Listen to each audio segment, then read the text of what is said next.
কোথায়? এটা হচ্ছে বামনগোলা ব্রিজ। তো হ্যাঁ বন্ধুরা, চলে এসেছি আজকে বামনগোলা ব্রিজে। তো দেখতেই পাচ্ছ চারপাশটা কেমন নির্ঝুমে ভরা, আর সত্যি ব্রিজটা আসার পর এতটা সুন্দর লাগছিল তো বলে বোঝাতে পারবো না। তো এটা আমার একটা ছোট্ট ভাই, যে আমার ক্যামেরাম্যান, ঠিক আছে, এই আমার ক্যামেরা শ্যুট করে, তো একটু শরম পাচ্ছিল ক্যামেরায় আসতে। তো গাইস এখন যাবো ব্রিজের নিচের দিকে, তো চলো ভিডিওটা কন্টিনিউ দেখতে থাকো।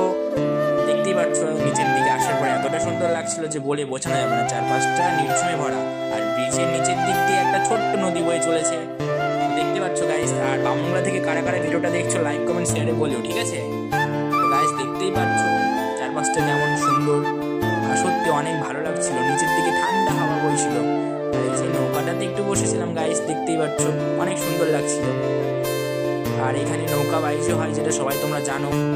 গাইস দেখতে পাচ্ছ নদীটা কত সুন্দর, আর নদীর পাশে সত্যি ঠান্ডা।